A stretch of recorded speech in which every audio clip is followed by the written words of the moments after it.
Où se situe le monde spirituel? Nous avons la chance, nous les hommes, c'est une de nos caractéristiques, d'être très conscients du monde matériel. Il nous entoure, il est le lieu dans lequel nous essayons de construire notre vie, il est celui dont nous avons besoin pour subsister. Il nous faut dormir matériellement, il nous faut manger, il nous faut nous vêtir. Ce monde matériel est à l'évidence d'une grande importance pour nous. Si nous ne l'organisons pas de façon juste et équilibrée, ce monde matériel peut nous engloutir et nous empêcher même de penser. Mais nous avons besoin d'un monde qui soit le fruit de notre pensée, qui soit construit par notre imagination, par notre pensée, un monde que nous pouvons avoir le sentiment de découvrir. C'est donc que nous pensons qu'il existe. Nous n'en avons pas une preuve matérielle.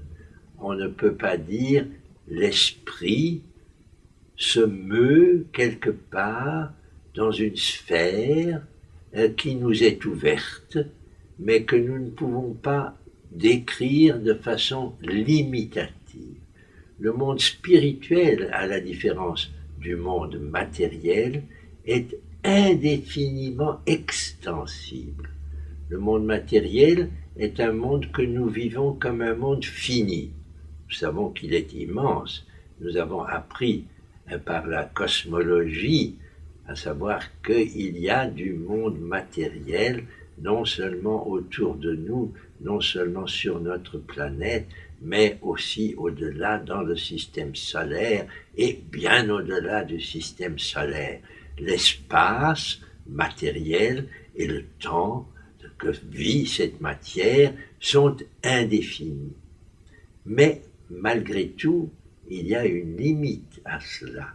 Il y a un moment où la matière n'est plus ce qui habite notre esprit. Notre esprit peut être habité par quelque chose qui n'est plus seulement infini en extension, mais qui est infini et indéfini en substance. La substance spirituelle, comme la définissait un grand philosophe comme Spinoza, aboutit à un contact entre l'homme et cette substance spirituelle qui lui permet de progresser sans aucune fin à sa progression. On peut être de plus en plus imbu de sa spiritualité sans arriver à un moment où on vous dit non, c'est fini, il n'y a plus rien à quoi réfléchir. Nous débarrasser d'un emprisonnement dans le monde matériel, c'est la chance que nous donnent les grandes civilisations humaines. On a en effet besoin d'une base civilisationnelle pour construire au-dessus d'elle un monde spirituel. Un monde spirituel ne peut pas non plus être enfermé dans l'individu.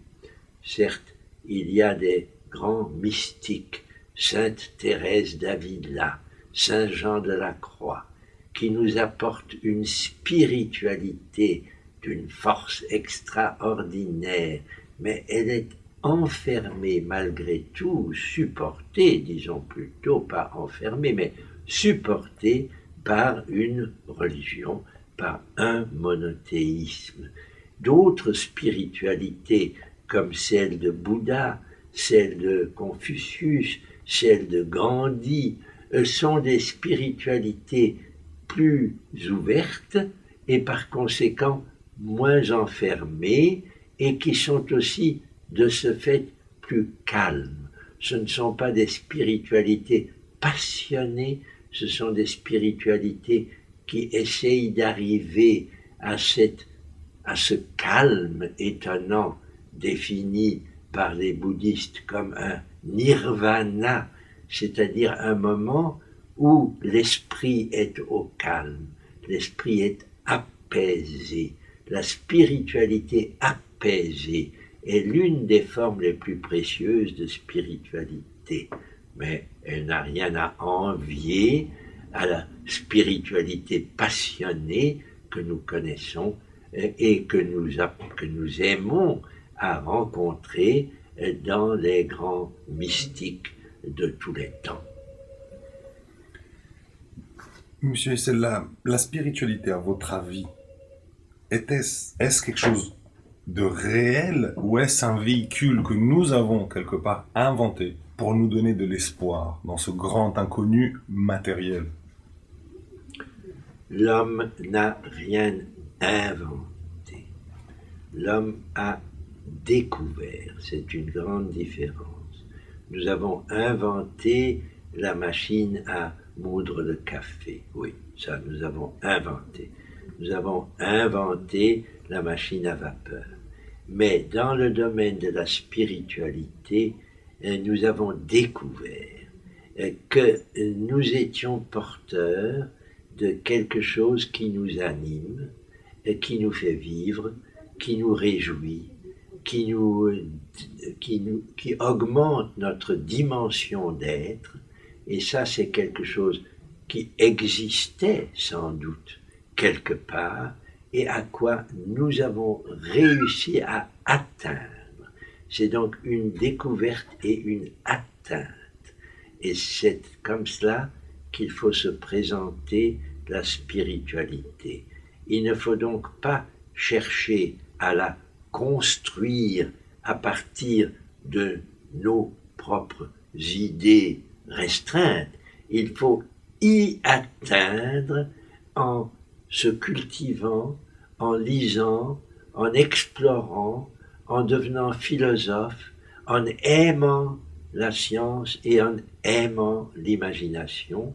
C'est ainsi que s'accroît notre propre spiritualité.